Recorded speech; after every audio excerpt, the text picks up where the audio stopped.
Hello and welcome to my channel, and today we are going to discuss how to prepare for PGT physics examination। जैसा कि हमको पता है PGT physics examination होता है physics teacher के लिए, जो कि 11-12 के लिए होता है। तो बहुत सारे, जैसे सेंट्रल में इसकी सिलेबस कुछ अलग होती है, स्टेट में इसकी सिलेबस कुछ अलग होती है। एग्जामिनेशन का जो क्वेश्चन का लेवल होता है वो भी डिपेंड करता है आप किस चीज़ के लिए प्रिपरेशन कर रहे हैं, कौन से एग्ज़ाम के लिए कर रहे हैं। जैसे KVS के लिए हो गया, DSSB के लिए हो गया, या NVS के लिए हो गया कोई, या फिर स्टेट गवर्नमेंट के लिए हो गया। तो सिलेबस के बारे में चलिए देखते हैं। तो सिलेबस में है KVS पहले आता है। तो KVS में जो क्वेश्चन होगा उसका लेवल होगा 11-12 का, जो कि मैक्सिमम क्वेश्चन 11-12 से आते हैं। अभी तक जो भी उसके एग्जाम होते हैं मैक्सिमम क्वेश्चन क्लास 11 और 12 से ही आते हैं। अब सिलेबस अगर 2020 का जो एग्जामिनेशन आने वाला है, नोटिफिकेशन आने वाला है, अगर उसमें बदलाव होता है तो फिर ये कहा नहीं जा सकता, लेकिन अभी तक 11 और 12 तक मैक्सिमम क्वेश्चन आते हैं। ऐसा नहीं कि सारे क्वेश्चन 11-12 से ही रहेंगे, मैक्सिमम क्वेश्चन है जो 11-12 से आते हैं। सेकंड नंबर हो गया हमारा BSc से मिनिमम क्वेश्चन आते हैं बिल्कुल। BSc से क्वेश्चन मैंने देखा है।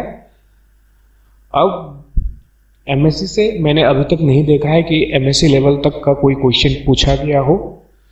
तो बेसिकली हमें 11-12 और BSc की फिजिक्स के बारे में जानकारी होनी चाहिए KVS एग्जाम के लिए।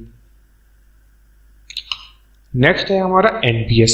तो NVS का जो सिलेबस है 2019 लास्ट में एग्जाम हुआ था उसका, तो उसमें भी मैक्सिमम क्वेश्चन जो पूछे गए थे वो 11 और 12 के थे। और जो भी क्वेश्चन 2019 में पूछे गए थे वो मेरे ख्याल से बहुत सिंपल क्वेश्चन थे, ज़्यादा कोई हार्ड क्वेश्चन था नहीं। BSc लेवल के बहुत ही कम क्वेश्चन पूछे गए थे, सबसे ज़्यादा 11 और 12 के पूछे गए थे। और MSc के कोई भी क्वेश्चन लेवल तक पूछे नहीं गए थे। आगे जब मैं वीडियो बनाऊंगा तो मैं 2019 में जो KVS का एग्जाम है उसका क्वेश्चन है उसे सॉल्व करके मैं डालूंगा वीडियो। नेक्स्ट हमारा आता है DSSB, और ये दिल्ली की है।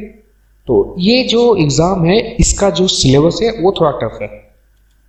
इसमें 11 और 12 की जो क्वेश्चन होती है लेवल की, 11-12 लेवल की जो क्वेश्चन होती है बहुत कम पूछी जाती है। मैक्सिमम क्वेश्चन आपकी BSc की पूछी जाती है इसमें। और मैंने देखा है इसमें MSc लेवल तक का भी क्वेश्चन पूछा गया है।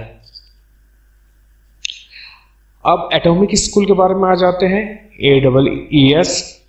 इसमें जो क्वेश्चन पूछा जाता है वो 11-12 से सबसे ज्यादा पूछा जाता है। कुछ BSc की भी होती है और कभी कभार 1-2 क्वेश्चन मास्टर डिग्री की भी होती है। चलिए थोड़ा सा सिलेबस इसका देखा जाए।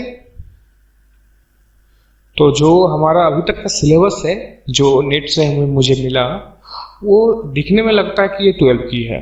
तो जैसे कि पहला जो आपका यूनिट है जो 12 में थी, फिजिकल वर्ल्ड एंड मेजरमेंट, ठीक है।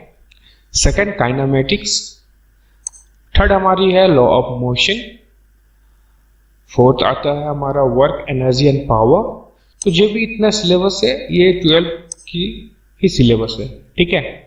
तो KVS और NVS के लिए ये सिलेबस यदि हम 11-12 और BSc को कंप्लीट करते हैं तो सभी एग्जाम के लिए हो जाएगा।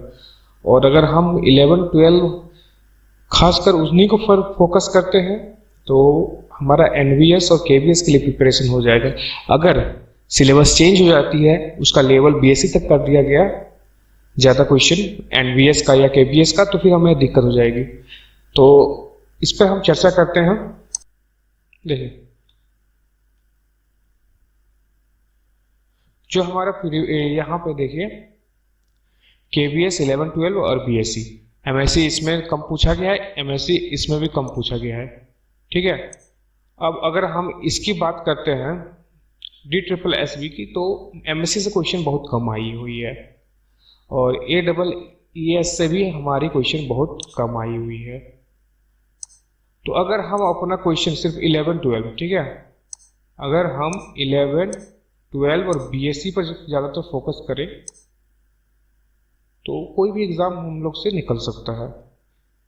सिर्फ क्योंकि 11, 12 और बीएससी मिला के 70 to 80% हमारा सिलेबस कवर हो जाता है सभी एग्ज़ाम पर। और अगर हम एनवीएस और केवीएस की बात करें तो हमारा लगभग सिलेबस वहाँ हमारा 95% तक क्लियर कवर हो जाता है अगर हम 11, 12 और बीएससी को कंप्लीट करते हैं तो किस तरह इसको कंप्लीट किया जाए, तो किस तरह हमें स्ट्रेटजी अपनानी चाहिए। तो हमारा स्ट्रेटजी जो रहेगी वो क्या होगी, पहला कि हम थ्योरी पर फोकस करेंगे। हम थ्योरी पर फोकस करेंगे, हम पढ़ेंगे थ्योरी और उसके बाद क्या करेंगे, थोड़ा सा हमको सॉल्व एग्जाम्पल से बनाना होगा, बिना देखे सॉल्व एग्जाम्पल से बनाना ठीक रहता है। फिर क्या करेंगे, फिर हम एक्सरसाइज करेंगे, ठीक है। And here do hard work with smart work. मतलब अगर आप हार्ड वर्क करते हैं तो हार्ड वर्क सभी कोई करता है, तो हार्ड वर्क के साथ साथ आपको स्मार्ट वर्क भी करना है। देखिए अभी यदि मान लीजिए कि एग्ज़ाम का नोटिफिकेशन अभी कोरोना वायरस के लिए, अभी कोविड-19 के लिए अभी तो लॉकडाउन चल रहा है, तो इसके लिए आप ये सोचिए कि आपको बहुत अच्छा टाइम है, आप इस पर खुल कर प्रिपरेशन कर सकते हैं। तो अगर आप 11, 12 ठीक है और बीएससी कंप्लीट है आपका थ्योरी, ठीक है, इतना आप कंप्लीट है तो आप सिर्फ प्रैक्टिस कीजिए, आपके लिए बहुत टाइम। अगर आप अभी भी अच्छे से प्रिपरेशन नहीं कर रहे हैं तो फिर बहुत मुश्किल है, ठीक है। तो आपको तब स्मार्ट वर्क अपनाना होगा, आपको टोटल कवर नहीं करना है, टोटल कवर नहीं करना है, आप नहीं कर पाएंगे, ठीक है। इतना कम टाइम में आप कवर नहीं कर पाएंगे। अगर आपको कोई बोल देता है आप कवर कर लेते हैं, यहाँ आप बहुत सारे यूट्यूब में देख रहे हैं पैसे देके पीजीटी वगैरह का सिलेबस, सॉरी पीजीटी वगैरह क्लास की जा रही है, तो मैं आपको गारंटी दे सकता हूँ कि नहीं, इतने कम टाइम में आप 11, 12 और बीएससी को कंप्लीट नहीं कर सकते। तो आपको यहाँ स्मार्ट वर्क करना होगा, आपको टोटल पढ़ना नहीं होगा, आपको तब थोड़ा थ्योरी, फॉर्मूलाज और प्रैक्टिस, बहुत ज़्यादा प्रैक्टिस करना होगा। मैं कोशिश करूँगा कि पर डे एक वीडियो अपलोड करूँ, ठीक है। और मेरी जो वीडियो की लेवल होगी, मैं बेसिक से स्टार्ट करूँगा। बेसिक मतलब ये नहीं कि मैं 9 या 10 से जाके पढ़ाने लगूँ, बेसिक मतलब मैं यहाँ 11 से स्टार्ट करूँगा, ठीक है। 11 से बीएससी तक इस तरह लेवल बढ़ेगा। मैं एमएससी का नहीं अभी वीडियो बनाऊंगा, 11 से स्टार्ट होगा बीएससी तक, इतने में आपके 90% के बीएस और एनवीएस की सिलेबस कवर हो जाएगी, 90 to 95%, और 70 to 80% हो जाएगी बाकी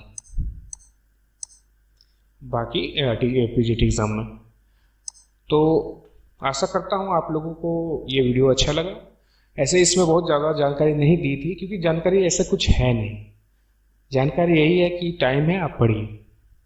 और मैं पर डे वीडियो बनाने की कोशिश करूँगा। अगर आप लोग अच्छे उसको व्यू ज़्यादा देते हैं या बहुत ज़्यादा व्यू हो, पॉजिटिव फीडबैक हो, तो मैं कंटिन्यू रखूँगा। Thank you.